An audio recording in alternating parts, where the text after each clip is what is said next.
तो hello everyone, कैसे हैं? आई होप आप लोग अच्छे होंगे। हम लोग पिछले क्लास में जो है गुरुत्वाकर्षण को जो है स्टार्ट किए थे और उसको जो है हम लोग आगे बढ़ाने का जो है वो काम किए थे।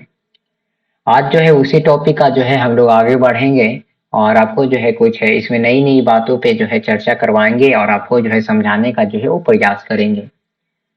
कल के क्लास की तरह जो है ये भी क्लास जो है आपके लिए बहुत ज्यादा इम्पोर्टेंट है और इससे भी जो है आपको क्वेश्चन जो है आपको एग्जाम में देखने को जो है मिलेगा। ठीक है। देखिए जैसे कि जो है लिखा हुआ है सबसे पहले गुरुत्वाकर्षण बल, ग्रेविटेशनल फोर्स। ग्रेविटेशनल फोर्स क्या होता है? तो इसमें लिखा हुआ है कि 1667 ईस्वी में जो है न्यूटन ने ये बताया कि ब्रह्मांड में प्रत्येक वस्तु एक दूसरे की एक बल द्वारा आकर्षित करती है, उसे गुरुत्वाकर्षण बल कहते हैं। जैसे कि मान लीजिए कि ये जो है क्या है, तो एक जो है आपका वस्तु है और एक जो है दूसरा वस्तु है। तो क्या करता है कि एक वस्तु जो है दूसरे वस्तु को जो है एक बल के द्वारा जो है आकर्षित करता है। जैसे कि ये जो है इसको आकर्षित कर रहा है और ये जो है इसको आकर्षित कर रहा है, तो ये जो आकर्षित बल है उसी को जो है गुरुत्वाकर्षण बल कहते हैं। जैसे कि हम बात बोले, यदि ये पेन है, एक पेन और पृथ्वी, एक मान लीजिए वस्तु जो है वो पृथ्वी और एक वस्तु कौन है, तो एक वस्तु ये जो है पेन है। जैसे कि मान लीजिए इसको ऊपर की ओर देखते हैं तो क्या होता है कि पृथ्वी जो है इसको क्या करता है, अट्रैक्ट करता है। अच्छा, एक बात यहाँ पे ये भी उठता है कि अच्छा आप बोले कि जो ये प्रत्येक वस्तु जो है एक दूसरे को जो है एक बल द्वारा अट्रैक्ट करती है, आकर्षित करती है, लेकिन जब हम ऊपर की ओर जो है देखते हैं तो पृथ्वी और पेन, पृथ्वी ऊपर की ओर क्यों नहीं हो जाती है? क्यों नहीं हो जाती है? पेन जो है वो नीचे की ओर क्यों अट्रैक्ट हो जाती है? तो इसके पीछे जो है कारण क्या है? मास है। ठीक है, सॉरी वेट है। वेट पे जो है हम लोग, इसका वेट जो है वो कम है जिससे जो है वो आकर्षित नहीं कर पाती है, और जो पृथ्वी का जो है वो वेट जो है वो ज्यादा है, ये चलते जो है वो आपको आकर्षित करती है। तो न्यूटन ने ये बताया कि ब्रह्मांड में जितने भी वस्तु हैं एक दूसरे को जो है एक बल द्वारा आकर्षित करते हैं, एक बल द्वारा जो है आकर्षित करते हैं और उसी को जो है हम लोग गुरुत्वाकर्षण बल कहते हैं। ये बात जो है आपको ध्यान में रखना है। एक जो है गुरुत्वाकर्षण का जो है यूनिवर्सल लॉ है और उस यूनिवर्सल कांस्टेंट के बारे में जो है कल हम लोग चर्चा भी किए थे।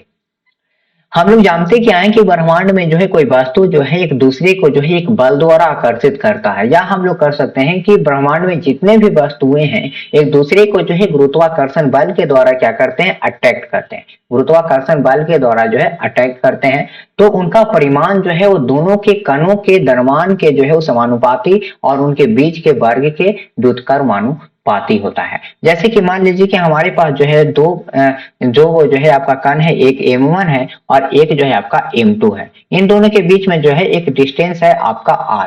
एक क्या है, डिस्टेंस आपका क्या है, r है।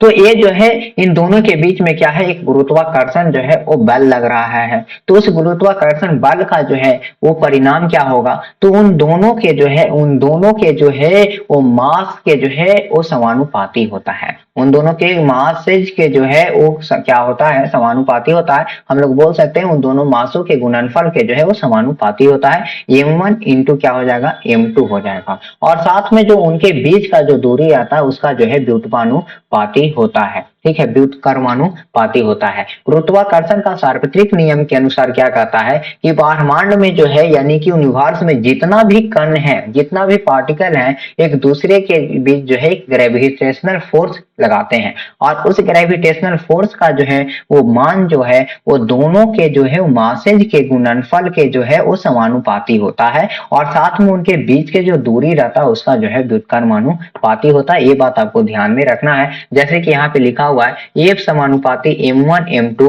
बटा में r स्क्वायर। इससे पहले जो इसको देखिए, एफ समानुपाती m1 m2 और साथ में क्या है एफ जो है वो व्युत्क्रमानु इसका है 1 बटा r स्क्वायर का क्या है, व्युत्क्रमानुपाती है। तो इसका जो है वो मिलेगा क्या, इसका जो है पूरा मिलेगा कि कांस्टेंट हटाएंगे तो सॉरी जो है समानुपाती हटाएंगे तो क्या आएगा, तो समानुपाती हटाएंगे तो एक जो है कांस्टेंट आएगा, एक कांस्टेंट जी आपका आएगा और m1 m2 बटा r स्क्वायर जो है ये आपका f का वैल्यू आ जाएगा।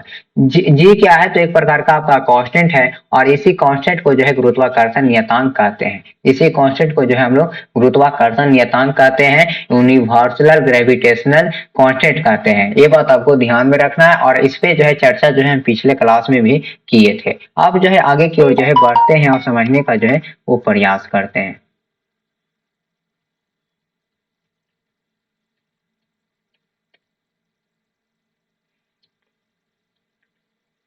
देखिए इसके आगे क्या है।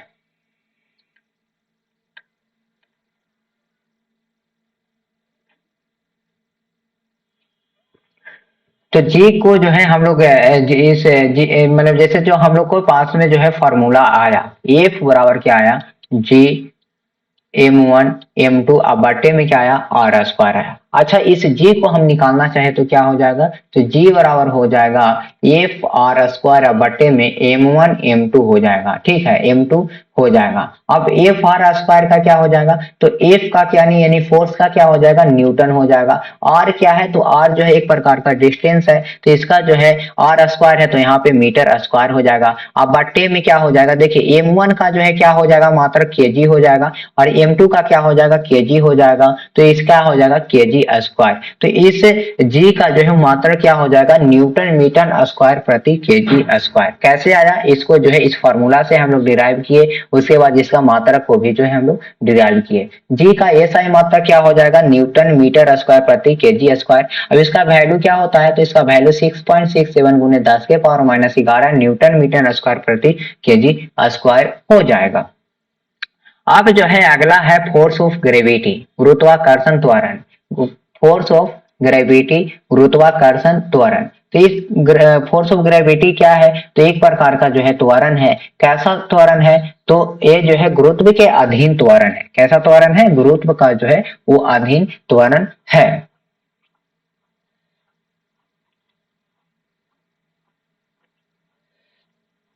आप देखिए यहाँ पे है गुरुत्वीय त्वरण निम्नलिखित पर निर्भर करता है। इसका जो है कुछ जो है वो थोड़ा सा जो है देख लीजिए और समझ लीजिए कि ऊंचाई पर प्रभाव। गुरुत्वीय त्वरण का जो है ऊंचाई पर क्या प्रभाव पड़ेगा, यदि हम लोग ऊंचाई बढ़ाते हैं तो गुरुत्वीय त्वरण जो है घटता है, यदि हम लोग ऊंचाई बढ़ते हैं तो गुरुत्व त्वरण क्या होता है, घटता है। ये बात ध्यान में रखिएगा। यदि पृथ्वी की सतह के जो है नीचे जाने पर गुरुत्व त्वरण का मान घटता है। यदि हम लोग पृथ्वी के त्वरण को जो है नीचे जाते हैं, पृथ्वी के सतह से जो है हम लोग नीचे जाते हैं तो गुरुत्व त्वरण का मान भी जो है क्या होता है, घटता है। ये बात आपको ध्यान में रखिएगा। पृथ्वी की सतह पर जो है अलग अलग स्थानों पर गुरुत्व त्वरण अलग अलग होता है, ये बात आपको ध्यान में रखना है। फिर अब आपसे जो है पूछ दे कि ध्रुव पर जो है वो पोल पर जो है जी का वैल्यू कितना होता है, भूमध्य रेखा पे जो है वो कितना होता है, या आपको जो है पूछ दे कि जो है वो ध्रुव पर यानी मैक्सिमम मैक्सिमम जी का वैल्यू कितना है और मिनिमम जी का जो है वो वैल्यू कितना है। क्योंकि मिनिमम जी कहाँ होता है, भूमध्य रेखा पे होता है, भूमध्य रेखा पे होता है, और मैक्सिमम जी कहाँ पे होता है, ध्रुव पर होता है। तो मैक्सिमम जी का वैल्यू कितना होता है, 9.83 मीटर प्रति सेकेंड स्क्वायर होता है, और मिनिमम जी का वैल्यू कितना होता है, 9.78 मीटर प्रति सेकेंड स्क्वायर होता है। यदि आपसे पूछे कि मिनिमम जी का वैल्यू कितना है, बोलो। हाँ, कायला 5 मिनट रुक जाओ। मिनिमम जी का वैल्यू कितना हो जाएगा, 9.78 मीटर प्रति सेकंड स्क्वायर। मैक्सिमम जी का वैल्यू कितना हो जाएगा, तो 9.83 मीटर प्रति सेकंड स्क्वायर हो जाएगा। कोची काम हो रे, बोल कोची पेन ना हो।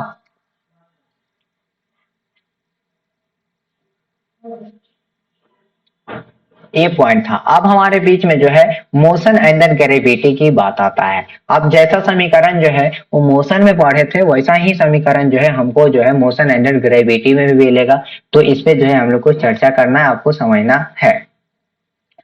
तो देखिए जो आपका मोशन में वो डिस्टेंस एस था, जो आपका डिस्टेंस एस था, इसमें जो है वो हाइट हो जाता है। ये बात आपको जो है ध्यान रखना है कि जो आपका जो है मोशन में जो है वो डिस्टेंस एस था वो जो है आपको हाइट में बदल जाता है, और जो त्वरण ए था वो आपको जो है जी में बदल जाता है। और सब फॉर्मूला जो है वही आपको हो जाएगा, केवल एस को जो है एच में बदल दीजिए और ए को जो है जी में बदल दीजिए। हम लोग क्या जानते थे कि पहला क्या था कि v बराबर यू प्लस में 80 था, v बराबर यू प्लस में 80 था। तो इसमें क्या हो जाएगा, ए की जगह पे जो है केवल और केवल जो है जी हो जाएगा, v बराबर u प्लस जी टी हो जाएगा। फिर दूसरा क्या है, दूसरा है एस बराबर यू टी आप प्लस में हाफ ए टी स्क्वायर। तो एस के जगह पे जो है क्या कर दीजिएगा, एच कर दीजिएगा, तो यू टी आप प्लस में हाफ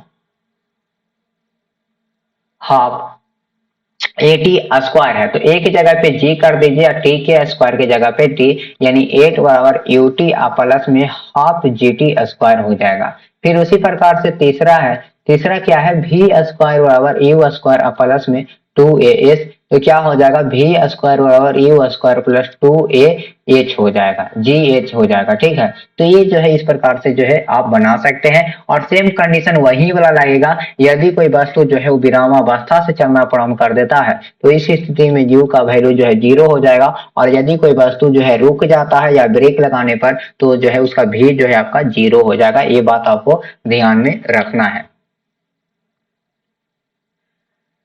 देखिए, यदि वस्तु को जो है ऊपर की ओर फेंकते हैं, इसको जो है हम लोग ऊपर की ओर फेंकते हैं, कोई वस्तु है उसको जो है ऊपर की ओर फेंकते हैं, तो उस समय में जो है वो g का वैल्यू जो है वो ऋणात्मक होता है, और इसका वैल्यू क्या होता है, -9.8 मीटर प्रति सेकंड स्क्वायर होता है, या हम लोग जो है सुलभ के लिए -10 मीटर प्रति सेकंड स्क्वायर भी लिख सकते हैं। यदि किसी वस्तु को जो है ऊपर की ओर बिग रहे हैं, किसी वस्तु को जो है ऊपर की ओर बिग रहे हैं, तो ये उस स्थिति में क्या हो जाएगा, उस स्थिति में जो है उसका वैल्यू जो है वो आपका ऋणात्मक हो जाएगा। और यदि कोई वस्तु को जो है ऊपर से नीचे की ओर जो है बिग रहे हैं, तो उस स्थिति में जो है वो जी का वैल्यू क्या हो जाएगा, पॉजिटिव होगा, और क्या हो जाएगा, जी का वैल्यू 9.8 मीटर प्रति सेकंड स्क्वायर हो जाएगा, या हम लोग सुलभ के लिए जो है कैलकुलेशन को इजी बनाने के लिए 10 मीटर प्रति सेकंड स्क्वायर हो जाता है। अब आगे जो है हम लोग आगे की ओर जो है देखते हैं और समझने का जो है वो प्रयास करते हैं। ये तीसरा पॉइंट क्लियर हो गया, दूसरा पॉइंट क्लियर हो गया, पहला पॉइंट क्लियर हो गया, फिर ये भी क्लियर हुआ। यदि कोई वस्तु महत्तम ऊंचाई तक पहुंचते हैं तो अंतिम वेग v बराबर 0, या वस्तु ऊपर की ओर फेंकी जाए तो अंतिम वेग v बराबर 0 हो जाएगा। ये क्या कर रहा है कि जैसे मान लीजिए इस वस्तु को जो है ऊपर की ओर भेगे, तो इस महत्तम ऊंचाई पे जो है वो v का वैल्यू 0 हो जाएगा। महत्तम ऊंचाई पे जो है हाईएस्ट जो है वो पीक पे जो है v का वैल्यू कितना हो जाएगा, 0 हो जाएगा। यदि कोई वस्तु को जो है हम लोग ऊपर की ओर फेंकते हैं तो वो कंडीशन क्या होगा, कि कंडीशन ऐसा होगा कि वहां पे जाके जो है वो महत्तम ऊंचाई पे जाके जो है जहां पे रुक जाएगा, तो जहां जो है वो महत्तम ऊंचाई पे जाएगा, जहां महत्तम ऊंचाई पे जाएगा तो वहां पे जो है क्या होगा, कि वहां पे v का वैल्यू जो है आपका 0 होगा। यदि कोई वस्तु ऊपर से नीचे की ओर गिरे, मान लीजिए कि ये जो पेन है ऊपर से नीचे की ओर गिरता है, तो इसका जो है u का वैल्यू कितना हो जाएगा, 0 हो जाएगा। u का वैल्यू कितना हो जाएगा, 0 हो जाएगा। फिर रही बात बेट का, तो बेट के हम लोग चर्चा किए हैं कि बेट का फॉर्मूला क्या होता है, एम गुने जी होता है, एम गुने जी होता है, जहां डब्ल्यू क्या है तो भार है, बेट है, एम क्या है तो एक एम जो है आपका मास है, जी क्या है तो आपका ग्रेविटी है। ग्रेविटी जो है वो डिपेंड करता है वो बेट पे, और बेट जो है डिपेंड करता है ग्रेविटी पे। यदि बेट बढ़ेगा ग्रेविटी बढ़ेगा, यदि ग्रेविटी बढ़ेगा तो बेट बढ़ेगा, यदि ग्रेविटी घटेगा तो बेट घटेगा। हाँ, कौन है, ना है मैं। भार का जो है एक बात बता दें कि जो भार है आपका एक प्रकार के जो है क्या होता है, फोर्स होता है, और इस फोर्स का जो है वो मात्रा क्या हो जाएगा, न्यूटन हो जाएगा। ये बात आपको जो है समझने में किसी प्रकार के जो है वो दिक्कत नहीं हुआ होगा। अब आगे की ओर जो है चलते हैं और समझने का जो है प्रयास करते हैं। जैसे कि देखिए यहाँ पे लिखा भी हुआ है कि भार जो है एक प्रकार का बल होता है। आप देखिए इसमें जो है एक प्रेशर है, प्रेशर क्या होता है सबसे पहले जो है ये देख लेते हैं। हालांकि जो है इसमें इंक्लूड नहीं करना चाहिए था, फिर भी कर दिए तो आपको समझाना जो है मेरा कर्तव्य है, तो आपको हम समझा देते हैं। दाब क्या है, प्रेशर क्या है, तो प्रति एकांक क्षेत्रफल पर लगने वाले बल को जो है दाब कहते हैं। एकांक क्षेत्रफल पर जो है, एकांक क्षेत्रफल पर जो है जो बल लगेगा, किसी क्षेत्रफल पर जो है दो बल लगेगा उसी को जो है दाब कहते हैं। किसी क्षेत्रफल पर जो है जो बल लगेगा, किसी क्षेत्रफल पर जो है जो बल लगेगा उसे जो है हम लोग दाब कहते हैं। उसे हम क्या कहते हैं, दाब कहते हैं। किसी भी क्षेत्रफल पर लगने वाले बल को जो है दाब कहते हैं। किसी भी क्षेत्रफल पर जो है लगने वाले बल को जो है आपको दाब कहते हैं। तो इसका फॉर्मूला क्या हो जाएगा, P बराबर एफ बट्टे में क्या हो जाएगा, ए हो जाएगा। P बराबर एफ बट्टे में ए हो जाएगा। ये फोर्स जो है, ये एक फोर्स जो है इस एरिया पे लग रहा है, ये जो ये फोर्स है ना, ये फोर्स जो है ये एरिया पे लग रहा है, तो जो है आपका प्रेशर हो जाएगा। और जहां पे P क्या है, तो P जो है आपका प्रेशर है, P क्या है आपका प्रेशर है। F क्या है, तो F जो है आपका फोर्स है, क्या है, फोर्स है। और ए क्या है आपका एरिया है, क्या है, एरिया है। अब एक बात बताइए कि इसका एसआई मात्रा क्या हो जाएगा, P बराबर एफ बट्टे में ए। तो एफ क्या है, तो एफ का जो है एसआई मात्रा क्या हो जाएगा, न्यूटन हो जाएगा। एरिया, एरिया का मीटर स्क्वायर, तो इसका जो फोर्स है उसका जो है एसआई मात्रा जो है न्यूटन मीटर स्क्वायर हो जाएगा। और यही न्यूटन मीटर स्क्वायर को जो है हम लोग क्या बोलते हैं, पास्कल बोलते हैं। ये बात आपको ध्यान रखना है, इसी न्यूटन मीटर स्क्वायर को जो है पास्कल बोलते हैं। फिर आपका घनत्व है, घनत्व यानी जिसे इंग्लिश में जो है हम लोग डेंसिटी बोलते हैं। तो इसका डिफिनेशन क्या कहता है कि किसी पदार्थ के एकांक आयतन में पदार्थ का जो परिमाण होता है, किसी पदार्थ के जो है एकांक आयतन में पदार्थ का जो परिमाण होता है उसे पदार्थ का घनत्व कहते हैं। कोई किसी भी जो है वो पदार्थ के एकांक आयतन में, उस आयतन में जो पदार्थ का परिमाण होता है, उस पदार्थ का जो परिमाण होता है उसी को जो है घनत्व कहते हैं। जैसे D बराबर क्या हो जाएगा, जो मतलब एकांक आयतन में, एकांक आयतन में, एकांक आयतन में जो पदार्थ का जो है वो परिमाण होता है, मैग्नीट्यूड होता है, उसी को जो है हम लोग क्या बोलते हैं, घनत्व कहते हैं। इस भी आयतन में किसी भी पदार्थ का जो है, किसी पदार्थ का जो है वो परिमाण जो है जितना रहेगा उसी को जो है डेंसिटी कहेंगे। डी क्या हो जाएगा, डेंसिटी हो जाएगा। एम क्या हो जाएगा, आपका मास हो जाएगा। और ये भी क्या है, तो भी जो है आपका क्या हो जाएगा, तो भी जो है आपका क्या है, तो ये जो है आपका वॉल्यूम है, क्या है, वॉल्यूम है। समझे, क्या है, वॉल्यूम है। अब जो है देखिए इससे रिलेटेड जो है क्वेश्चन है, उस क्वेश्चन को जो है आप कर लीजिएगा। इसका पीडीएफ जो है वो टेलीग्राम पे जो है आपको मिल जाएगा, तो टेलीग्राम से जो है वो टेलीग्राम चैनल को ज्वाइन कर लीजिएगा, जिससे जो है आपको पीडीएफ वगैरह जो है मिलने में किसी प्रकार की दिक्कत नहीं हो। देखिए आपसे जो है कोई क्वेश्चन हम पूछेंगे, उस क्वेश्चन को जो है आप जवाब देने का जो है प्रयास करिएगा। सबसे पहले जो है आप जी का वैल्यू बताइए, सबसे पहले आप जी का वैल्यू बताइए। तो जी का वैल्यू कितना हो जाएगा, 6.67 गुने 10 के पावर -11 न्यूटन मीटर स्क्वायर प्रति केजी स्क्वायर। इसका जो है वो पहला उत्तर हो जाएगा।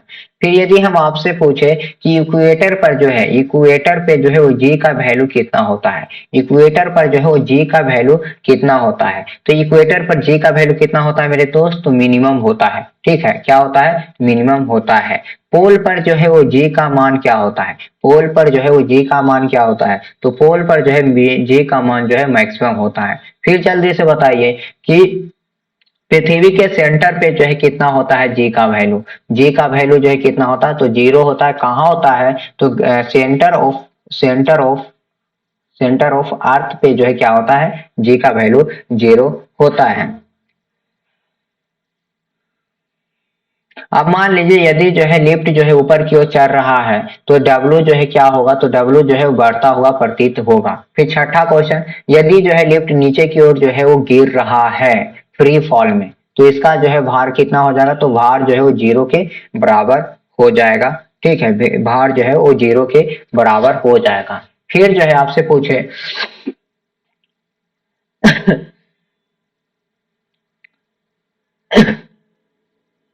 ठीक है, ये सब जो है वो 7-8 क्वेश्चन जो है हम आपको मौखिक में जो है ये बताएं। क्वेश्चन जो है थोड़ा इंपॉर्टेंट है, इसको जो है ध्यान में रखिएगा और समझने का जो है क्या करिएगा, प्रयास करिएगा। तो हम लोग जो ग्रेविटेशन चैप्टर है इसका जो है वो थ्योरी क्लास जो है हम लोग कंप्लीट कर लिए। अब इससे जो है 2 भी न्यूमेरिकल क्वेश्चन जो है कंसेप्ट वाइज में होगा, उसको जो है कल हम डिस्कस करेंगे। उसके बाद जो है एक नए चैप्टर का जो है शुरुआत करेंगे। तो लगभग जो है एक चैप्टर जो है हम लोग 2 से 3 लेक्चर में जो है कंप्लीट कर रहे हैं। तो इजिली जो है यदि हम बोले तो 1 मंथ के क्लास में जो है पूरा का पूरा जो है थ्योरी के साथ साथ जो है आपको जो है न्यूमेरिकल क्वेश्चन जो आपको कंसेप्ट पे बेसिस है वो आपको कंप्लीट हो जाएगा। और जब ये कंप्लीट हो जाएगा उसके बाद जो है धुआंधार करके जो है प्रैक्टिस करेंगे और एग्जाम में जो है वो नंबर ले आएंगे। तो आज के लिए इतना ही और रखते हैं आज की क्लास यहीं तक।